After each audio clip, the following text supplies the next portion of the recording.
The Communist Party promises no mercy for Xinjiang. Hong Kong elections shock just about everybody. And this Chinese mobile app could be a threat to America's national security.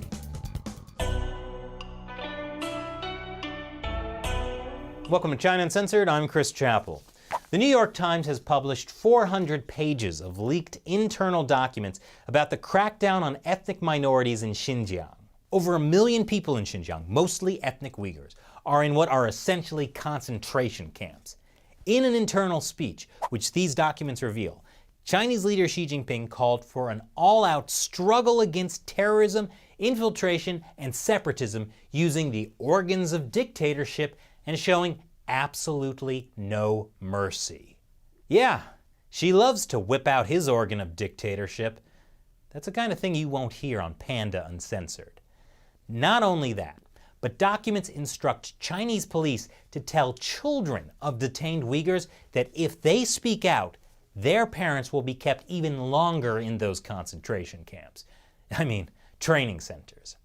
Obviously, the Chinese Communist Party was not too pleased about the leak.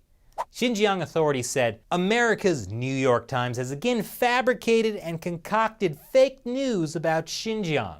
This is nothing more than getting up to its old tricks and is completely unworthy of refutation. Which is a great line because they can't refute it. China is gearing up for America's 2020 presidential elections. They're practicing by interfering in Taiwan's 2020 presidential elections. China intervening in our elections is not something that happens on 1 or 2 days. That's very clear. This is more or less the consensus of Taiwan's people. China is using various means to intervene in Taiwan's election to damage our democracy. Taiwan's elections are in January, and the Chinese Communist Party wants to make sure someone friendly to Beijing gets elected in Taiwan next year. Just like it would like to make sure someone friendly to Beijing gets elected in the US next year. So the party's just getting a little practice in ahead of time. Last week, the US conducted a freedom of navigation operation by sailing a warship through the Taiwan Strait. And I made a joke about it. The US has sailed another warship through the Strait of Taiwan, which is honestly kind of a mixed signal. Yeah, it shows that the US is ready to defend their ally, but it also means that if the US can sail a warship through the Taiwan Strait, China can too. Well, obviously, China's military does not understand jokes. A few days later, they did sail their own warship through the Taiwan Strait. This is exactly the kind of situation that could spiral out of control. But don't worry, I know just what to say. Hey, Chinese military, wouldn't it be funny if you didn't try to invade Taiwan? That would show 'em. This month marks 15 years since the publication of the book the Chinese Communist Party hates more than anything, the 9 commentaries on the Chinese Communist Party. It basically lays out all the dirty secrets of the party's rise to power and the bloody grip it's kept on China for the past 70 years. The book was immediately banned and then sparked a movement where millions of people inside China have publicly severed their ties to the Communist Party. It's a fun read. I provided a link below to the English translation. Phase 1 trade deal between the US and China is looking pretty elusive right now. But apparently, that doesn't bother President Trump. Look, China's going to have to make a deal that I like. If they don't, that's it. If we don't make a deal with China, I'll just raise the tariffs even higher. Thank you very much. And Elvis has left the building. Of course, the changes Trump wants, no more theft of American technology, no more currency manipulation, etc. The Communist Party is never going to agree to those. I mean, if you're a communist regime, you lie and cheat. It's what you do. That's why some people have said the US should completely decouple the US and Chinese economies. A lot of people already see that as inevitable. But the Trump administration has publicly said that they do not want to decouple the US and Chinese economies. Not that Trump would ever change his mind or anything. Another case of the Bubonic Plague has been reported in China.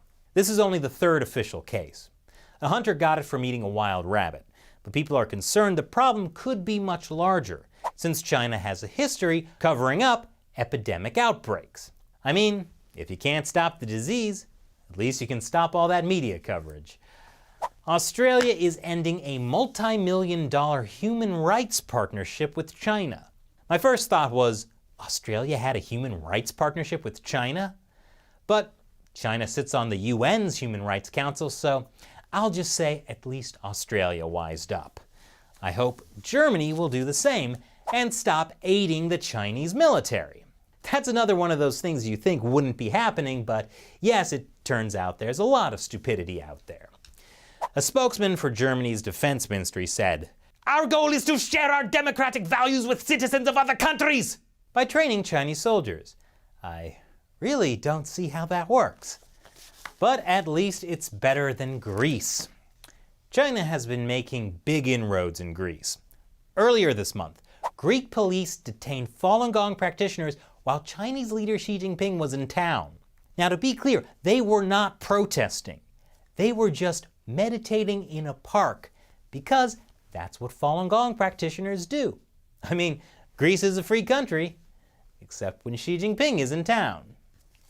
The United States is withdrawing from the Paris Climate Agreement, and now people are like, oh, China's going to be a world climate change leader. And they're right. China is a world leader in climate change. Not the good kind. The kind that's leading the world in CO2 emissions. Yes, China is #1, but just to make sure no one else catches up, China is ramping up coal usage even more. In fact, China's new coal power plants are equal to the entire capacity of the EU. Now that sounds bad, but wait, I heard that China has saved hundreds of thousands of lives by reducing air pollution. How does that make any sense?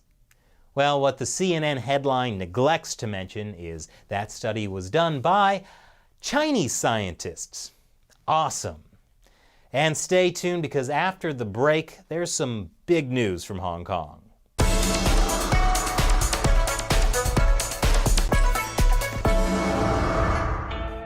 Welcome back to China Uncensored. I'm Chris Chappell. Hong Kong has been engulfed in protests for nearly 6 months now. People are upset at the Chinese Communist Party for interfering in their city and encroaching on their freedoms. They're also upset about the police tear gassing people and beating them up and spraying them with water cannons and arresting them. Did I mention the tear gassing? More recently, some of the protesters have reacted by throwing Molotov cocktails and setting fires to keep the police from doing all of those things. Pro-Beijing officials make up the majority of Hong Kong's government, and for months they've been demanding that protesters follow the rule of law. And so, on Sunday, Hong Kongers did follow the rule of law by voting out hundreds of pro-Beijing officials. Sunday was Hong Kong's district council elections. Now, these are small local elections which don't usually get that many votes. But this year, Hong Kong saw an unprecedented voter turnout of 71%. It's the largest voter turnout in any Hong Kong election ever. Voters lined up around the block at polling stations. Wow, nobody gets this excited about local elections, except Leslie Knope. And even more shocking, pan-Democrat candidates who support the protest movement won 85% of district council seats. For comparison, in the 2015 district council election, it broke down like this, with pan-Dems winning only 126 seats. This year, they won 385 seats. That makes them the majority in 17 out of 18 district councils in Hong Kong. And Hong Kongers were out on the streets celebrating, including this nice lady who was pouring champagne for the crowd. You know what Dom Perignon tastes like in a paper cup? It tastes like victory. For months, pro-Beijing newspapers in Hong Kong and China had claimed that most Hong Kongers supported the police cracking down on protesters, and that those people are representing the silent majority. And for months, Chinese state-run media had called for Hong Kong's silent majority to not stay silent. Well, they were half right.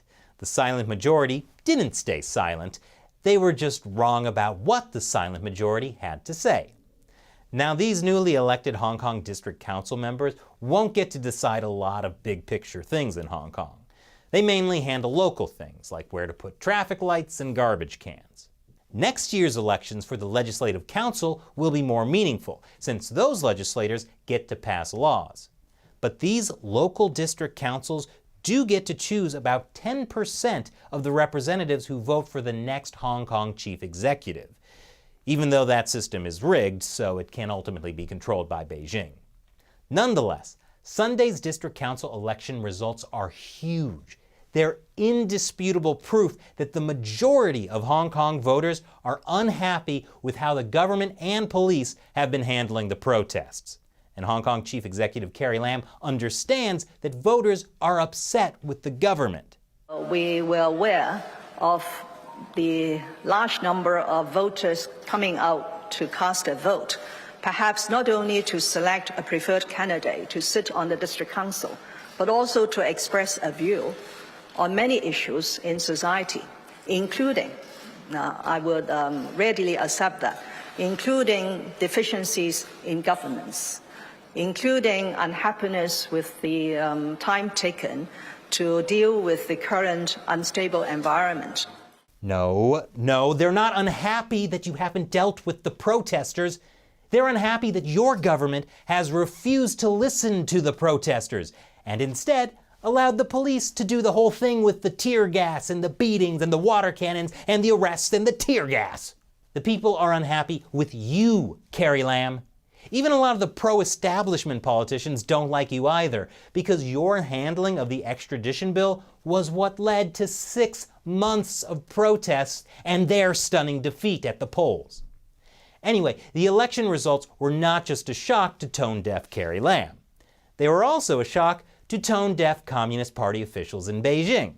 According to foreign policy editor James Palmer, Beijing genuinely thought they were going to win big in the elections, to the point of having pre-written the stories. That's embarrassing. The Global Times adjusted their coverage to accuse Hong Kong protesters of having a political agenda. I mean, that's true. Their political agenda was to use the democratic process to win seats in the government. That's what elections are for.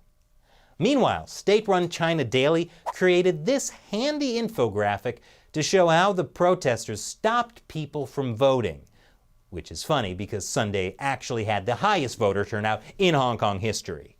Might want to rethink that one, China Daily. Hong Kong-based author of City on Fire, Anthony Daperin, writes that Beijing appears to have been genuinely surprised by this result, and Beijing does not like to be surprised by anything that happens within its borders. Which is why Beijing is no fun at birthday parties. Surprise! So will China's communist leaders look at these district council election results and engage in genuine self-reflection? Not a chance. As Daperin writes, this election result will not be seen by Beijing as a sign that they need to change tact in their approach to Hong Kong. It will not be the catalyst for some grand compromise. It will be seen as a sign that the Hong Kong people are making the wrong choice and action needs to be taken to correct them. Fortunately, Beijing has ways to help correct people's wrong thinking. They want to introduce patriotic education in Hong Kong schools and a national security law to further restrict Hong Kongers' freedom. And if those don't work, there's always simply telling the police to crack down harder. I mean, if savagely beating people doesn't make them like you, I don't know what will. And after this short break, we'll look at a Chinese-owned mobile app that's sweeping the country of America.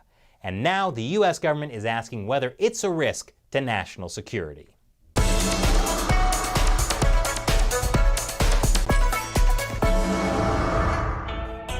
Welcome back to China Uncensored. I'm Chris Chappell.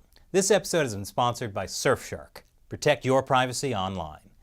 Now, my team of high-powered market researchers has told me I need to make China Uncensored more appealing to Generation Z. And that's why I joined the Tick-Tock. It's just TikTok. Fine. TikTok. TikTok has 500 million active users worldwide, including pretty much everyone under 25. It's fire. Weird flex, but okay. Who are you? How'd you even get in here? Okay, boomer. Look, I get that TikTok is the coolest new app, or littest, or most Gucci fam. I hate myself right now. But the biggest problem, other than my own looming mortality, is that TikTok is owned by a Chinese company. Back in 2017, a Chinese company called ByteDance bought the social media app Musical.ly for close to $1 billion. Musical.ly was based in Shanghai, but most users were in the US, where it caught on with American teens. Then they merged Musical.ly's user base into TikTok, and that allowed them to slide TikTok into the US market. Now you might think, so what if TikTok is owned by a Chinese company? Well, if you're worried about FBI man watching you, you should be way more concerned about MSS man watching you. MSS is China's Ministry of State Security. They're seriously scary dudes, or whatever Zoomers call dudes these days. And China has very different laws about data privacy. Namely, in China, there's no privacy. Chinese law says Chinese companies that collect user data have to share that data with the Chinese government upon request. It's not that Chinese authorities actively monitor every user's data in real time, but the reality is that if and when Beijing makes a demand, it's hard for Chinese-based companies to say no. And that's why it might be concerning that a Chinese company, ByteDance, owns TikTok, since TikTok collects so much user data. That data includes your username, what you like, where you are in the world, what's being recorded by your camera and microphone, etc. And it's not just me speculating about security risks. The US government has just opened a national security investigation into TikTok. The investigation is led by CFIUS, the Committee on Foreign Investment in the United States. CFIUS is an interdepartmental group of federal government agencies. It investigates and sometimes blocks deals by foreign companies that might pose a risk to US national security. For example, last year, CFIUS blocked Chinese-owned Ant Financial from buying financial services company MoneyGram. CFIUS also blocked IDG Energy Investment from buying a bunch of oil and gas assets in Texas. And now, CFIUS is forcing a Chinese company to sell Grindr, a gay dating app. Chinese gaming company Kunlun Tech had purchased Grindr last year without going through a CFIUS review.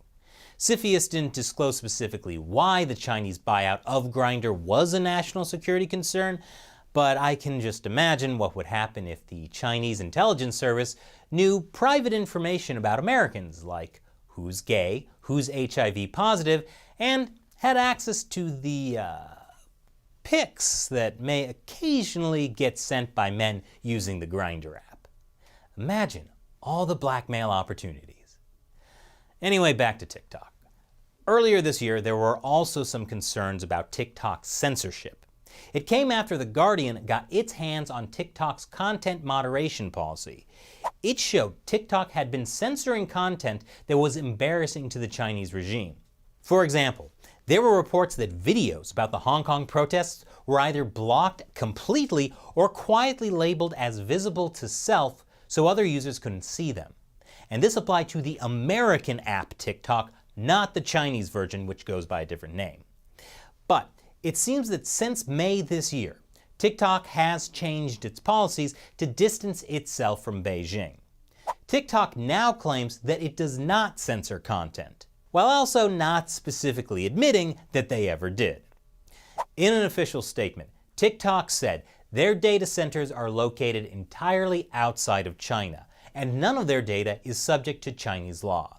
They also said they have never been asked by the Chinese government to remove any content, and they would not do so if asked. Which is funny, because ByteDance, the company that owns TikTok, is completely governed by Chinese law.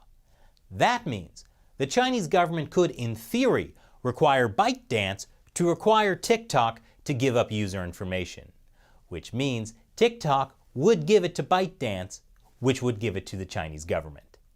But I see no reason why the US government should ban a Chinese-owned social media app. even though the Chinese government bans pretty much all American social media apps, like Twitter and Facebook.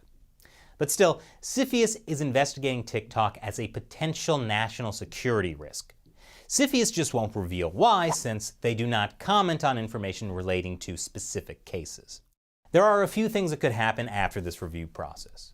CFIUS could decide TikTok is a risk and ban it outright. That's unlikely. CFIUS could decide that TikTok's owner, ByteDance, needs to sell off TikTok to an American company. That's what happened with Grindr, although the difference is that TikTok wasn't an American company to begin with. Or CFIUS could decide there is no problem. And then TikTok would be free to do whatever TikTok does, because frankly, I still don't get the appeal. What are you still doing here?